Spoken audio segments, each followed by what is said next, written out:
Please do subscribe to Prajabheri News Channel.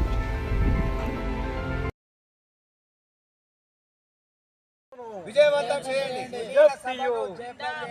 IFTU విలీన సభను రెండు ఐఎఫ్టియుల విలీన సభను కొత్తగూడెంలో జరిగే విలీన సభను కొత్తగూడెంలో జరిగే విలీన సభను కొత్తగూడెంలో జరిగే విలీన సభను ఐఎఫ్టియు ఐఎఫ్టియు కార్మిక వర్గ ఐక్యత కార్మిక వర్గ ఐక్యత కార్మిక వర్గ ఐక్యత కార్మిక వర్గ ఐక్యత కార్మిక వర్గ ఐక్యత ఫోటోలు 2-3 యాంగిల్లో ఫోటోలు ది 4-5 వీడియోలు కూడా ది కొద్దిగా అయినా సరే ఐఎఫ్టియు జిందాబాద్ ఐఎఫ్టియు జిందాబాద్ ఐఎఫ్టియు విలీన సభను జయప్రదం చేయండి. ఐఎఫ్టియు విలీన సభను కొత్తగూడెంలో జరిగే ఐఎఫ్టియు విలీన సభను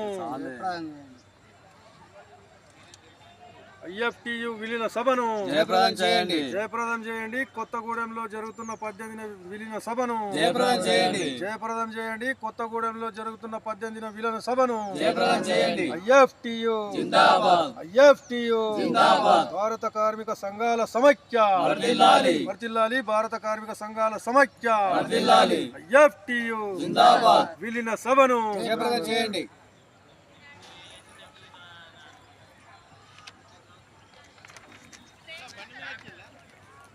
చీలికలు కార్మిక వర్గానికి నష్టకరము. ఐక్యత కార్మికుల ప్రయోజనాలకు ఉపయోగకరము. ప్రపంచ కార్మికులారా ఏకం కండి అనేటువంటి నినాదంతో కొనసాగుతున్నటువంటి సంస్థలు ఈ నెల 18వ తారీఖున కొత్తగూడెంలో విలీనం కాబోతున్నాయి. ఈ సందర్భంలో విలీన సభ జరుగుతుంది. కార్మిక లోకాన్ని ఐక్యం చేయాలనే ఉద్దేశంతో ఈ విలీన సభ జరుగుతుంది. కార్మికులారా ఏకం కండి, కార్మికులందరూ ఐక్యంగా ముందుకు సాగాలని భారత కార్మిక సంఘాల సమాఖ్య కోరుతున్నది. ఈరోజు భారతదేశంలో మతోన్మాద ఫాసిజం పడగ విప్పుతున్నది.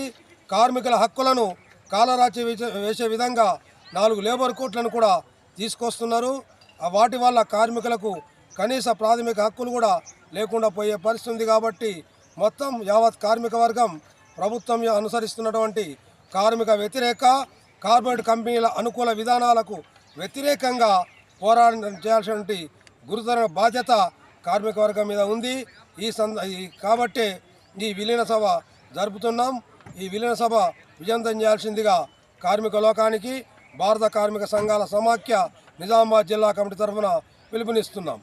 ఇలా 18వ తేదీన కొత్తగూడెంలో 2 ఐఎఫ్టియు రాష్ట్ర కమిటీల విలీన సభ నిర్వహిస్తున్నాం. ఈ విలీన సభకు ఐఎఫ్టియు జాతీయ అధ్యక్షులు కామ్రేడ్ అపర్ణ, ఉపాధ్యక్షులు బి ప్రతాప్, పి ప్రసాద్, జాతీయ ప్రధాన కార్యదర్శి టి శ్రీనివాస్ పాల్గొంటున్నారు. ఈ భారతదేశంలో శ్రామిక రాజ్యం స్థాపన కోసం, కార్మిక వర్గ రాజ్య స్థాపన కోసం 1978 గౌతులో ఏర్పడబడ్డటువంటి ఐఎఫ్టియు కార్మికుల పక్షాన, కష్టజీవుల పక్షాన, పీడిత తాడిత ప్రజల పక్షాన పోరాటాలు చేస్తూ 50 సంవత్సరాల గమనాన్ని సాధించింది. అయినా ఇప్పటికీ అనేక సమస్యలు కార్మికులు ఎదుర్కొంటూనే ఉంటున్నారు. ఎన్ని ప్రభుత్వాలు మారినా కార్మికుల యొక్క తలరాత మారటం లేదు. ఏ ప్రభుత్వం వచ్చినా కార్మికుల కోసం, ప్రజల కోసం, కష్టజీవుల కోసం ఉన్నామని చెప్తున్నారు తప్ప ఓట్లేసి గెలిపిస్తున్న తర్వాత ఆదాని, అంబానీ కార్పొరేట్ శక్తులకు ఊడంగం చేస్తూ ప్రధానంగా నరేంద్ర మోడీ 4 లేబర్ కోడ్లను తీసుకొచ్చి భారతదేశంలో ఉన్నటువంటి 44.5 కోట్ల కార్మికులకు ఉరితాలను బిగించిండు. అట్లాగే అనేక పరిశ్రమలో పనిచేస్తున్నటువంటి వాళ్లకు పిఎఫ్ కానీ, ఈఎస్ఐ కానీ ఎటువంటి సౌకర్యాలు లేనటువంటి పరిస్థితి కూడా మన దేశంలో ఉన్నది. దేశానికి స్వతంత్రం వచ్చి 75 సంవత్సరాలు గడుస్తున్నా ఇప్పటికీ ఒక పూట తిండితోటి కుటుంబాలు గడుస్తున్నటువంటి పరిస్థితి కూడా ఉన్నది. కాబట్టి ఈ నేపథ్యంలో ఐఎఫ్టియు ఈ దేశంలో కార్మిక వర్గ రాజ్య స్థాపన కోసం బుధాస్కందాలను ఎత్తుకున్నది. కాబట్టి కలిసి వచ్చేటువంటి కార్మిక సంఘాలతోటి ఐక్యమై రేపు పోరాటాలని పెద్ద ఎత్తున చేయాల్సినటువంటి బాధ్యత ఐఎఫ్టి మీద ఉంది. అందులో భాగంగానే ఈ 2 ఐఎఫ్టీలో విలీన సభ జరుగుతున్నాయి.